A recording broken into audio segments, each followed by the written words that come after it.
Hi, everybody. Welcome. This is Katrina Harkness. I'm the Adult Learning Consultant.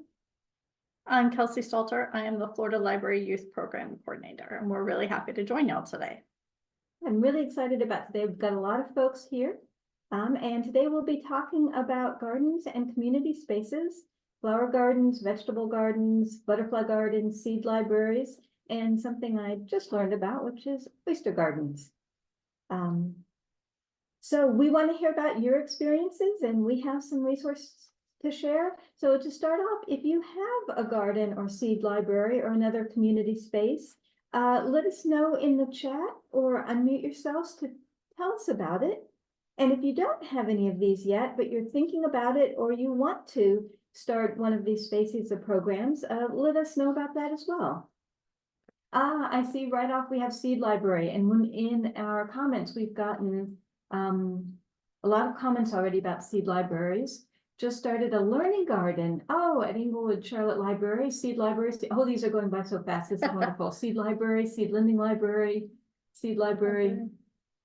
We're going to start a seed library. Fantastic. Okay, so one of the questions that we had that was sent to us in the registration was a library. Maitland says they're interested in starting a seed library. They think it would be beneficial to the community. Let's see. I'm sorry, I'm trying to, I have a very small typewritten printout, so I can't really tell who sent this question in. But we did have a library that wanted to know, how do you start a seed library? So is there anybody who's already done that could talk a little bit about that process or what they did and how that works? And feel free to raise your hand or unmute yourself.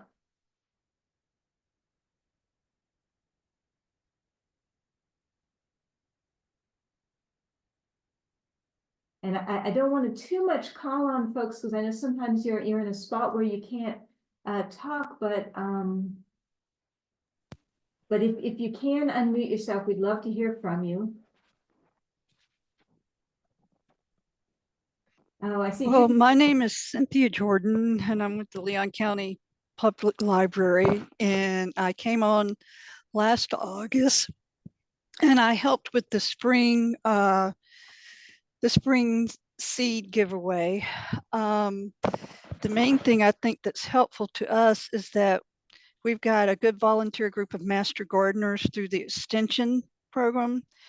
And they help a lot, and we have experienced people on the committee that help decide as a committee, you know, what seeds we would offer for the fall seed program. And I'm kind of new to this, so I'm catching up and I'm learning a lot real fast. Awesome. Thank you for sharing that.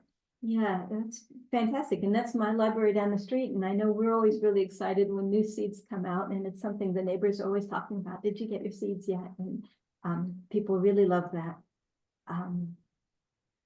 Anybody else who has a seed library that wants to talk a little bit about what you're doing with it?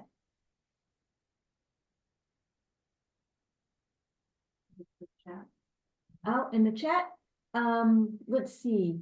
Oh, Nancy says we have a box. We are collecting seeds and we share with others seeds that they bring in. Mary Jane, up until November, our local master gardener sponsored our seed library. We purchased an old card I love the card catalogs of seed libraries. I love that. We purchased an old card catalog, and it fits quite nicely with repackaged seeds. I like Pasco Library has a seed library, but you also have a 28-bed community garden at your New River branch. That's amazing. We, on our committee, we order seeds from a certain place and decide which seeds we're going to order. And then we get the master gardeners involved, and we just have a wonderful time twice a year offering this to the public. Do you get a lot of comments from people? I know people are excited about it. Do you often hear from people about that? Cynthia?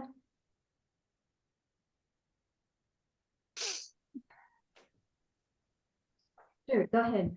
Yeah. Okay, I'm going to read just the latest chats. Cynthia, where do you order seeds from? And Cynthia, how do you fund the seed purchases? Feel free to answer these questions in the chat if you prefer, or come on the mic. Ooh, let's see. We have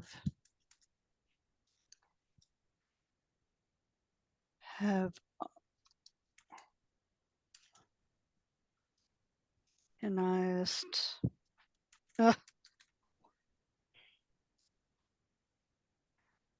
Nice through trial and error.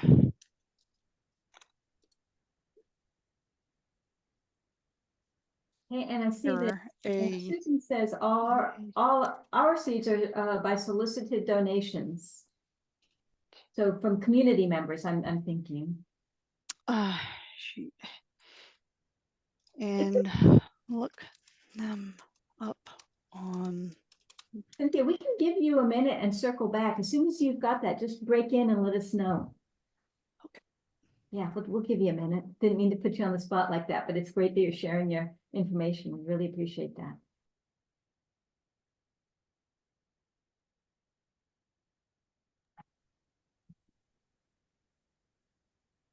Could we do just a quick raise of hands? Who currently has a seed garden at their library?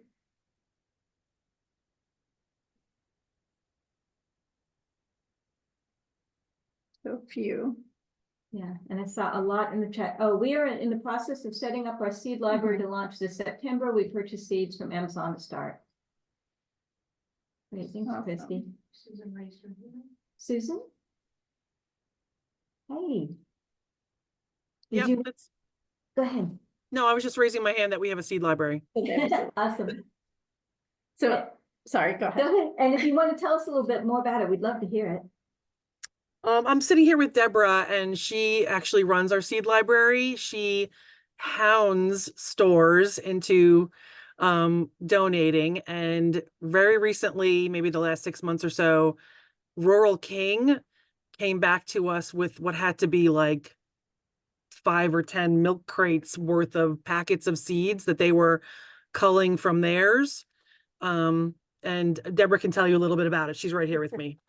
So we keep the seeds in action for 3 years, and we take the manufacturer's seed and we break them into smaller packages so that we can maximize. We have a list on our website at the library where they can check out seeds. Patrons can check out 5 seed packs a month for each library card they have. Nice. Jennifer, did you want to share as well?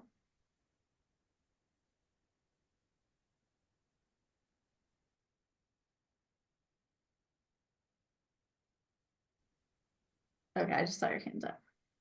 And then I know just in the wanted chat, to say- oh, go ahead. Oh, I'm sorry. I just wanted to say I work for the Winter Park Library in Winter Park, Florida. We've had a seed library for a few years. We work with the city's sustainability board and keep Winter Park beautiful. We get a partial grant through them to fund the seed library, and we do buy those seeds from companies. And we offer them 3 times a year, spring, fall, and winter. That's great. They've been very, very popular. We run out every year, and at this point, we don't even really have to market it to anyone. Our locals just know to come in and get them. Okay, and Mary Jane, they purchased some seeds and are repackaging them. That's time consuming. Hopefully it'll be easier now that it's set up. That's great. And you have different kinds of seeds. Oh, and I was just going to ask if anybody does programming along with that. And I see that Emily says we host classes with Master Gardeners as part of the seed library here at Winter Park. That's fantastic. The classes along with it. I know that when I got my first seeds, I realized I had a lot of learning to do. Somebody brought up in our comments of how do you do organic gardening in Florida, you know, which is challenging. You plant something and it gets munched pretty quickly. So I've had to learn what withstands our local bugs. Is anybody doing organic gardening now? Anybody have some tips to share? I see Nancy. Do you want to share some? We have a raised garden bed. We have the cement blocks and we have the raised bed, so that helps us keep the bugs out. But we have a diligent staff that goes through, or diligent volunteers that goes through and make sure that the bugs aren't there. And then we don't use any pesticides. We use organic soap and those kind of things to get if we do have an infestation of bugs. And we encourage like dragonflies and such as that to come in and help with the bugs. Oh, wonderful. I love dragonflies. I do too. Ladybugs, yes. Oh, I yes. see ladybugs in the comment as well. Well, we have a children's program, so the bugs work right into our children's programming and how to encourage them to be around, because the kids just love those. And then that helps the adults to intermingle with, sharing their, and the kids will tell them, no, that's a good bug, it stays. Such as the stick bugs and such as that, praying mantis. Oh, yeah, that's fantastic. Oh, and Judy just put about praying mantis. Yeah, exactly. That's what made me think of the name of it. So I love that you're combining your children's programs and your adult programs are complementing each other. So are the children's programs, are they raising the bugs? Are they learning about them? We try to read the books about, how they're good for us, but we are trying to get the butterfly cages as well as the ladybug cages, and they do have the dragonfly. We make the dragonfly watering stations. Oh, Nice. nice. Very cool. So, So okay, go ahead. Angeli has a question. For those who use volunteers, how do you organize it? Is there training involved, or do you have volunteers with gardening knowledge? Is there anybody that would be willing to answer that uses volunteers? We use volunteers. One of the ladies in our community is a fantastic gardener, and she does the organic gardening, and she'll come in and do classes and talk with the kids and everything. But we are also doing, in our area, we have the Second Harvest food bank, and they are actually very good about coming out and helping us what plants are good and how to prepare them in a healthy way and such as that, to try to not only plant the gardens but what to do with it when you got it. That's great. And what do you do when you have vegetables? Do you have a plan? Well, they're on the grounds of the library, and we ask them not to clear it out, but they're very welcome to come and get fresh vegetables from the garden to prepare for their meal that day and everything. Oh, nice. We use a spreadsheet that we've kept from time to time of master gardeners and we get that list through Molly Jamison at our extension center in Tallahassee. And we will go through, that's what we're in the process of right now, going through asking, would you like to be a volunteer this year? If so, they actually put the seeds in packets for us. And we sit, depending on, they choose to plant, and we send them so many seeds from that we get. And well, we put it all in a big bag. Okay, the seeds are put in a bag, and then we send the packets, and they put them in packets and send them back to us. And then anything that has not been taken care of, we do some we put seeds in packets too. So our main process is people will volunteer to help, to put the packets in order concerning seeds, and then we send it to our branch libraries, or if they want to pick it up at Maine, and the volunteers will come in when we tell them that it's ready to pick up their packet and do the seeds. It's really helpful. It saves us a lot of time. But awesome. And Mary Jane says that they have a great gardener who's a volunteer And she also cares for their butterfly garden. That's pretty cool. How many seeds do you put in a packet? Anybody that separates them out from the main thing? Like how many seeds can a patron get from like a tomato plant? Is it just like a handful of measurement? We have a measurement, but I'm not sure what it is right now.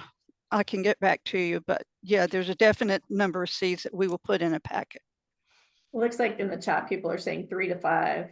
That sounds about right. A pinch for smaller seeds. Okay. Thank y'all. 5 pinch for smaller seeds. Awesome. Does anybody have a favorite vegetable that they've been growing, or that seems to be a favorite with your patrons? I know my neighbor's been is a master gardener from with the extension office, and has found these little tiny tomatoes that just get about the size of a blueberry, but they've got an incredible amount of flavor. I've been loving those and seeing some of the heirlooms. Basil and tomatoes. Okay. Basil and tomatoes, yeah. And Peppers seem to be peppers. popular. Thank y'all for sharing. So I just learned that IFAS has a butterfly zone map, or they call it a region map. I'm going to pop that in chat in case y'all haven't seen this yet. And we have some more resources to share later, but I feel like I should have known this, but I didn't. But here's, you can look up your butterfly zones. How many people have butterfly gardens? You can raise your hand or put it in the chat, whatever's easier for you.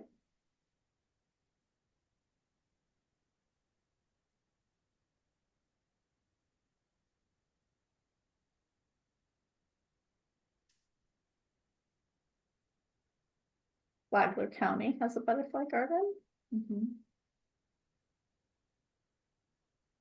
A native Florida native garden. That's cool. Oh, a Florida native garden. Okay. So one of the of all the topics we've had discussion on, this has been one of the easiest to find funding sources on the web. Safety Harbor has a butterfly garden. Nice. So I noticed the Florida Wildlife Foundation, which protects, connects, and expands native wildflower habitats through education, research, planting, and conservation, has the Florida Landscape Demonstration Garden grants, which to purchase Florida native wildflowers and plants for public projects, and has up to $3,000 per project may be awarded. And those applications open in January. So we'll throw that, oh, there we go, that's in the chat, and that'll be in the follow-up email as well. And Mary Jane says that the master garden started, I'm guessing the butterfly garden, and it's mostly native plants to Florida, which is great. West Oaks, oh, that's awesome. West Oaks has started thanks to a Florida Wildflower Garden grant. Oh, great. So that worked. I'd love to hear more about your experience with that. I don't know if you can unmute or share with us in the chat a little. Was that an easy process? Was it difficult? You know, how difficult was the grant application? Hi, can you hear me okay? We can hear you. Yes. Okay, so it was a few years ago that it was initially started. We have since expanded. I wasn't at the West Oaks branch whenever it was started and the application was completed, but it was fairly straightforward. Organic and pesticide-free being a requirement. But it was a pretty quick, for those of you who've done grants and the reporting aspect of it, it was, over the span of a year. It was fairly simple. The reporting aspects were quite straightforward. And after a year, kind of that was the end of the grant period. So there was no further reporting after that. Since then, we have expanded to the length of the library and added an external story walk as part of it. And we have a lovely Florida native plant mural. And if I can find a picture, I'll share it with you guys. Oh, Great, thank that would be you. wonderful. We'd love to see that. And so do you do like education besides the story walk with the butterfly garden or the native wildflower garden? We try to include it as much as possible in our regular programming even. The most recent one was about a program about snails, and they went on a snail hunt through the garden. Normally you wouldn't really enjoy seeing a snail in your garden, but they were looking for both invasive and native Florida snails. They did find one, the rosy wolf snail, I think it is. And that's a friendly snail because it eats the invasive snails. So it was really kind of an exciting thing. We do have sunshine mimosa in our garden. And if you're familiar with that, people call it the sensitive plant. When you touch the leaves, they kind of shrink up on themselves. And that's kind of one of the most simple and fascinating things that you can show people in the garden, because they just kind of get that joy in seeing it right off the bat, because that's something that's kind of new and you get to interact with it. And everyone's like, oh, can I touch it? Of course you can. It's supposed to be, you know, out in nature and enjoying it. So it's really fun. That's great. Thank you for sharing that. Yeah, I love that. I think I just doubled my knowledge about native snails. That's awesome. That's a great name. So part of why Katrina and I are so excited to do this program today and hear your stories are how important gardens and community spaces can be to the community and the libraries. And we have heard a little bit of this at the beginning, and I was really excited to hear it because these spaces bring people together. And Katrina's our adult literacy, and I'm the youth library program coordinator. And we really want to be able to join together for both of our services in gardening and community spaces and get multiple generations together. So it was really exciting for us to hear at the beginning people talking about, well, the kids do this and the adults, and they help each other and they teach each other. And those are the stories that we want to get out there and share about how important community gardens and spaces are. So we really appreciate y'all sharing those. Angeli, thank you for sharing the picture of your mural. Oh, that just came through. That's beautiful. It's gorgeous. So it's all Florida native plants. I'm going completely blank right now. The beautyberry is on the left-hand side. There's firebush on the right-hand side. In the middle is I'm going completely blank. It is our branch is in Ocoee. And it's the logo for the city of Ocoee. So pretty. It is I love how vibrant it is. It's a local, yeah, sorry, it's a local artist, Ryan Simple is his name. Thank you for sharing that.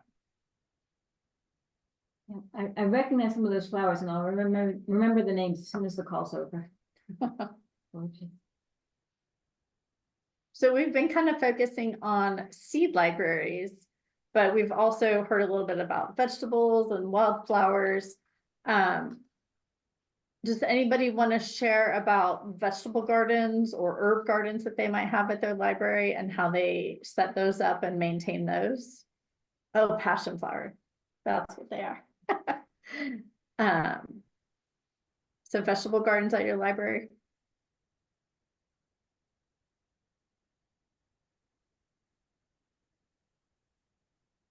We have the raised garden beds, and they grow the vegetables. Well, one is for vegetables and one is for herbs. We're just getting back because my branch library was devastated by Hurricane Michael. We actually lost the whole wall behind me. It just fell off. And so and it fell on the gardening beds and everything.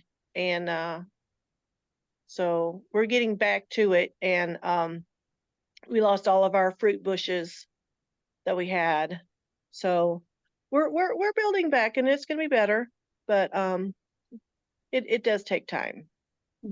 So, but any of the fruits and vegetables that we grow, they're outside, so and people are really good about picking, but then also planting. I'll come by and oh, I got a new plant in, or that kind of thing.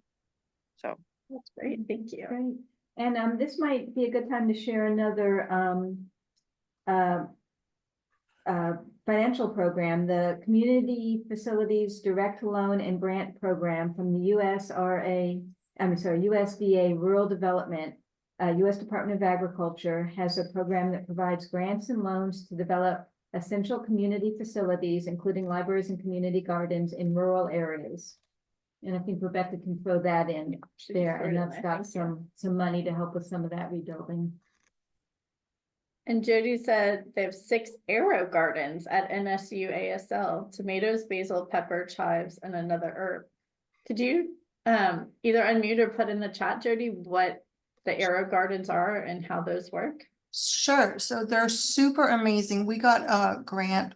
One of our biology professors got a grant, and so she implemented all of these Aero Gardens throughout campus. She has maybe 4 of them in her department, and I was able to convince her to let us have a few. And so once we got started, everybody, it caught on, and everybody that said that they have a black thumb and that they can't garden, they're like, oh, I can do this, because it's self-contained, it's in water. Like mine has 9 pods, and then it has like the lighting that stays on for about 16 hours. And you just fill it with water and then give it plant food every 2 weeks. It's basically the easiest possible gardening ever. And there's no pests, there's nothing. It's wonderful. Wow. So is it a kit that you have, or how do you get started? Let me see it. Let me Google it and show you what it looks like. Hold on. That'd be great. It is a kit, and they come in all different sizes.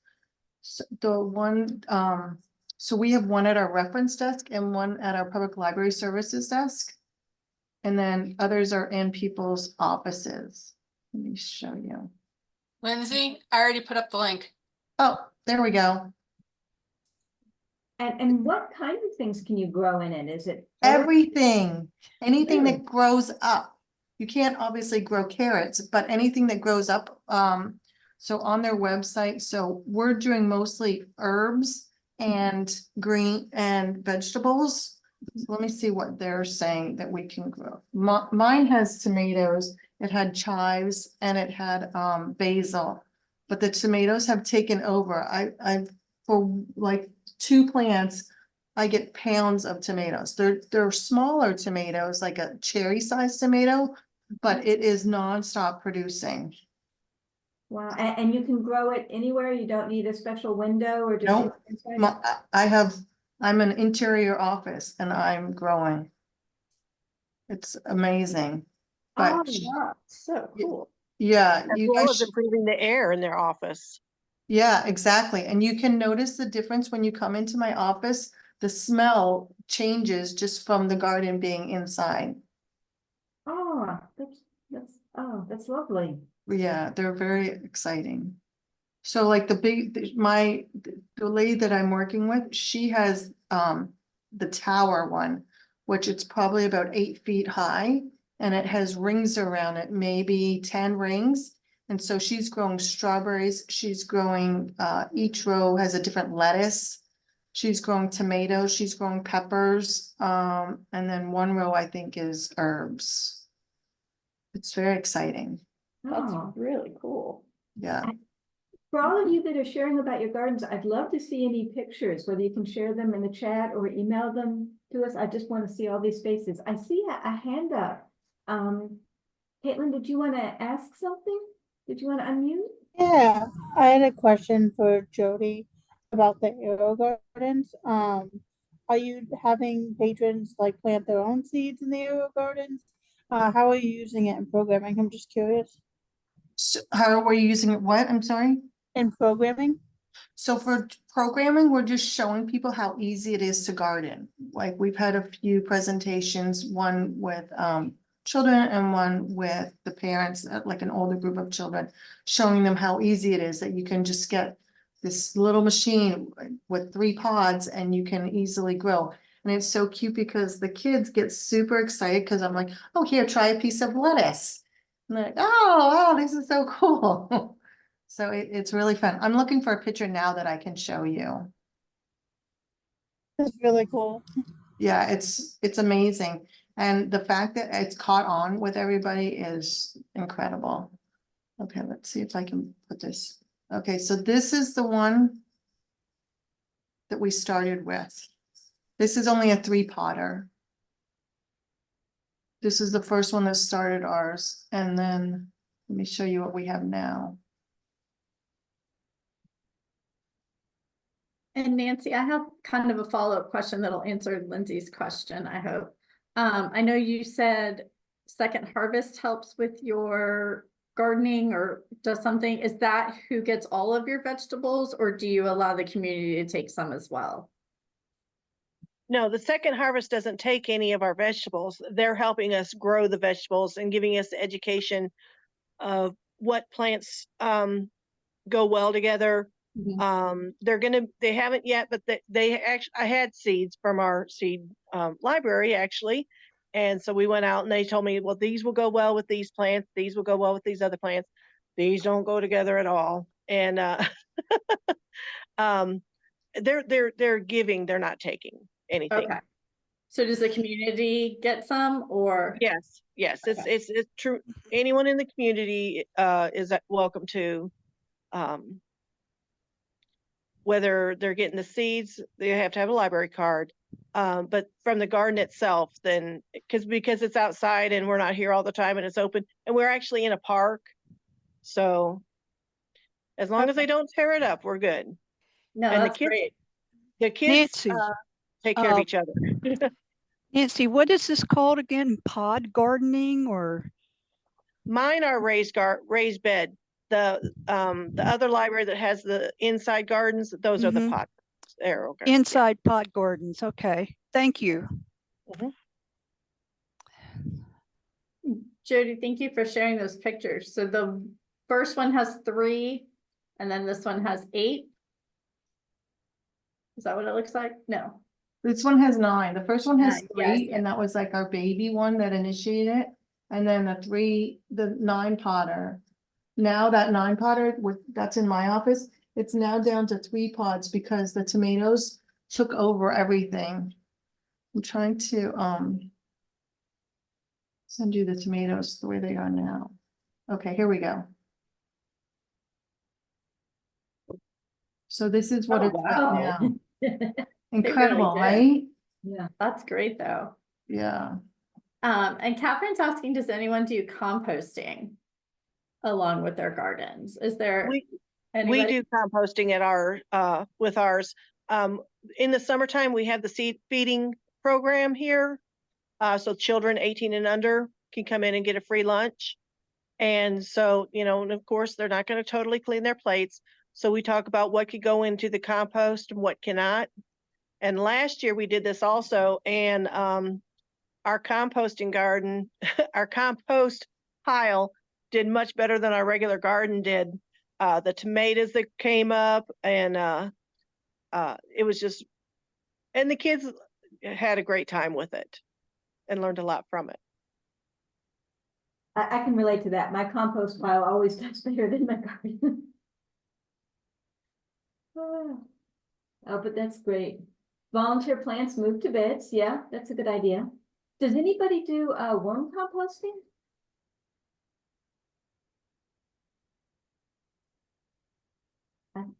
There's a Bailey White story about her indoor worm composting, and so I had to look it up, and I almost considered it, but it's not something I've ever actually done myself. I personally do vermicomposting at home, and next month we're doing a program called Wild Wonderful Worms. So I'm bringing in the worms, so Oh. kids can meet them. Oh, that is wonderful. I'd love to hear more about that sometime. It's something I really want to learn more about. That makes really good compost, doesn't it? It does. I have red wigglers, and it's kind of just starting out. My husband actually got me worms for my birthday. So Awesome. it's been since March. Since then we've doubled the population, I believe. So they're happy and they're thriving. Got Aw, new baby worms, so we're very excited. aw. Oh, and we've got some more pictures in the chat. Oh, wow. Student eco group installed a grow wall, hydroponic pods, wildflowers, herbs, and plants.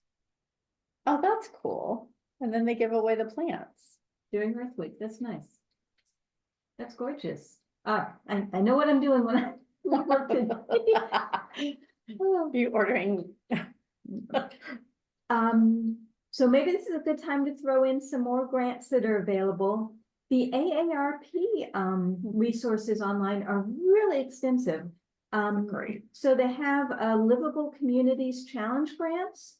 And so the AARP Livable Communities are creating safe, walkable streets, age-friendly housing and transportation options, access to needed services, and opportunities for residents of all ages to participate in community life. And they're offering, so AARP Livable Communities Challenge grants are offering grants from $500 to $50,000.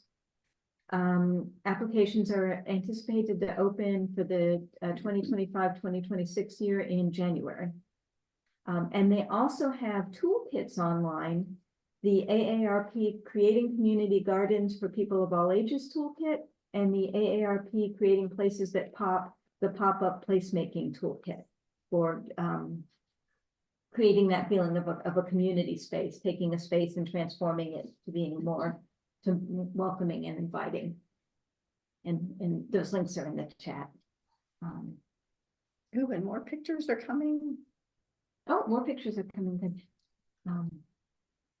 And I found that the AARP has a whole library of toolkits, and some of them are award-winning, and they're really clear and I thought useful.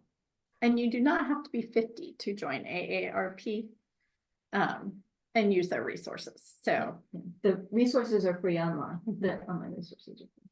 Oh, wow, that's beautiful. Just waiting for, oh yeah, the photos are starting to come through in the chat. I mean, they're taking a little while to load, but I'm waiting for them to come. Oh yeah, oh nice. Oh, that's really nice. Beautiful flowers. So Cindy's asking for seed libraries. If you transfer seeds from the original packet to a smaller envelope, what type or brand of envelope do you use? And do grants cover supplies for seed libraries? Does anybody that has one know?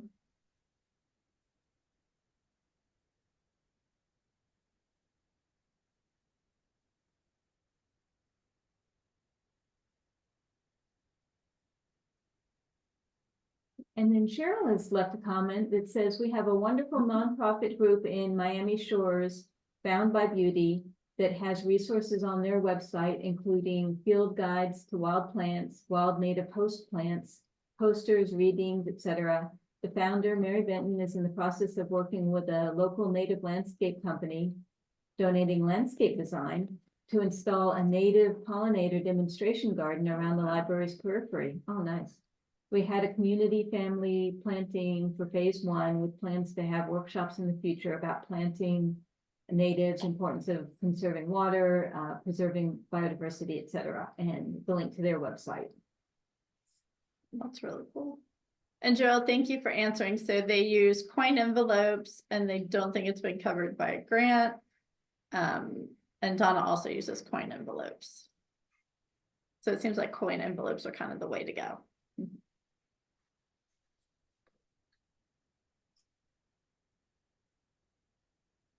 While we're talking about resources, I know everybody knows about IFAS, but I can't share resources without including them. So we've got a link to their resource page. They've got a food safety for community gardens, how to make sure that if you are sharing your vegetable garden that you're using, safe soil and all those kind of things, how to start gardening and a Florida friendly landscaping program. And they also have information on organic gardening. I don't have a link directly to that, but it's on their website. Mm-hmm. The other thing that I learned about as we were excited about this discussion and getting ready for it is oyster gardening in the library. So we have a story about an oyster garden in the library that was shared. The Southern Regional Aquaculture Center has resources on oyster gardening. It says some of the comments say oysters may not seem like the most exciting pet. After all, they just sit in the water.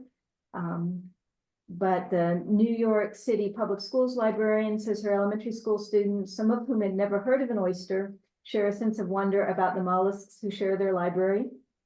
And the Southern Regional Aquaculture Center says oyster gardening can be used to give students a hands-on learning experience and to teach research protocols like sampling techniques, record keeping, biology and ecology, and water quality monitoring.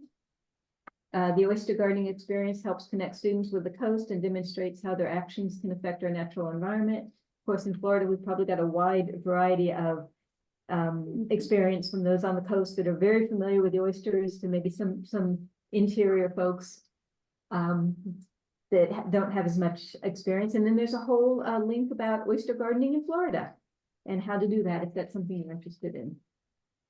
And August 5th is International Oyster Day. So if oyster gardening is something that you would like to perhaps begin in your library, August 5th might be a good day to kick it off.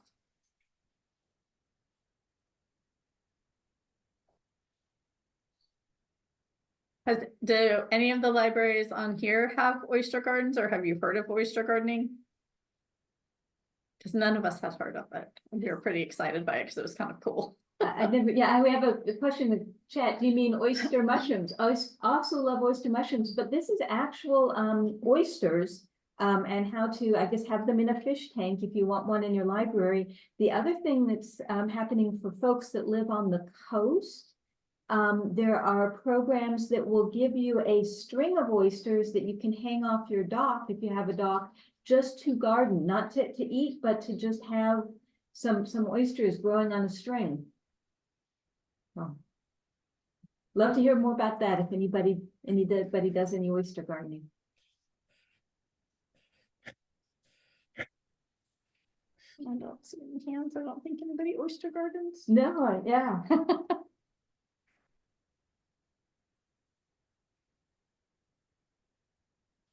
So for folks that have not started a garden yet, but are thinking about it, whether that's a herb garden, a butterfly garden, a vegetable garden, we've got a lot of experts here in the room now. Do you have any questions for folks that are here, things that you want to ask about?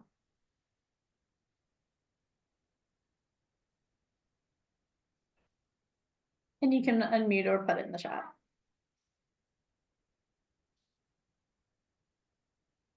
And then I also want to know for folks that are already gardening and have shared about that, what are your next plans? Some of you have talked about thinking about expanding. What are you going to do next, whether it's adding programming or expanding your gardens? What are your plans for the future?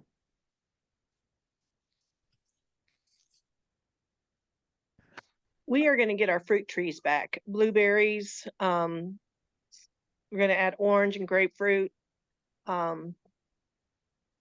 We lost a lot of trees, and so we're going to be getting that put back. Yeah, yeah. Which were your most popular when you had them? The blueberries. They love the blueberries. Yeah. Mm-hmm. Jody's hoping to get more arrow gardens. Mary Jane's asking, are there any liability issues that anyone's experienced?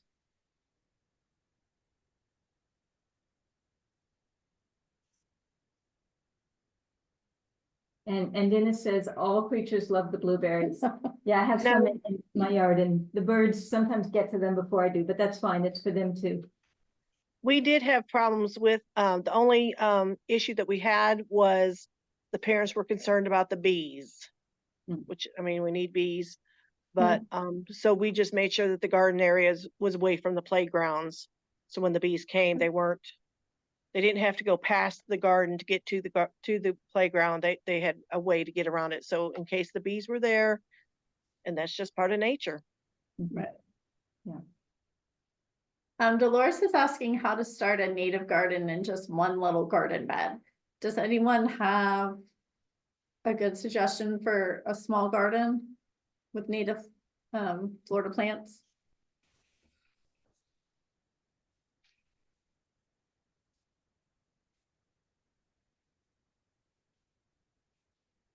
Now I know we do have native blueberries if you're wanting to combine kind of the native with the fruit. Oh, Cindy says on the I think liability issue, the college will not allow us to receive and distribute donated seeds from patrons, can only use seeds from manufacturers in our seed library. And Michelle says the hardest part about starting it seems to be acquiring the seeds and a good storage system to maintain the seeds. Roughly, how much does it cost to start and maintain a seed library without receiving a grant? Well, that's a good question. Is anybody involved in that part of your library, seed library, that can answer how much it costs?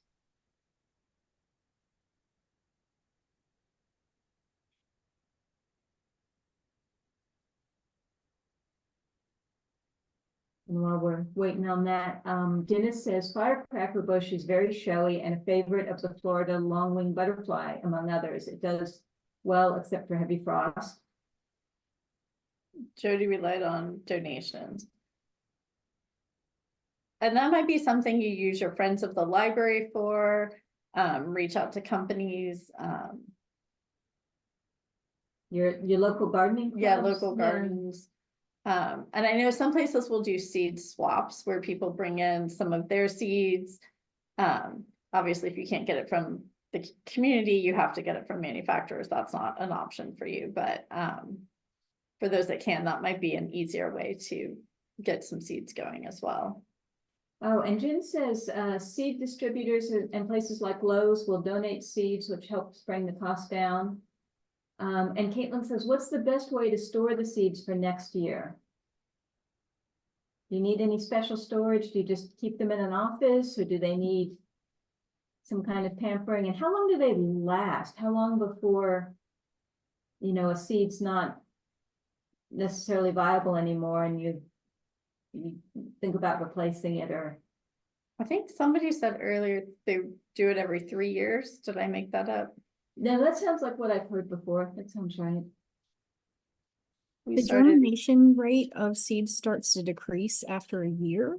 The best place to store it is in like a mason jar, or like a closed container in the refrigerator with some type of desiccant. Some people will use powdered milk, but sometimes I save the desiccant you get like with shoes, or purchases in boxes. You get those little packets of desiccant. You can throw those in there to control the amount of moisture in the space. Mm-hmm. Oh, that's good. So in a mason jar with something that's going to dry it out in the refrigerator. And Ray posted a seed viability chart. Thanks, Ray. Oh. And Joelle started with a grant, part Friends of the Library budget and donations. Jen is using a small mini fridge to store their seeds. And Baker Creek Heirloom Seeds will donate a lot of seeds to libraries or schools. That's great to know. Thank you. Oh, yeah, it's all really good information. Mm-hmm. Any other questions for our experts here? about starting a library or planning it or involving the community or getting volunteers or getting experts? No cold storage kept in our workroom. Okay. I think as long as they're not getting moist and wet, that's fine.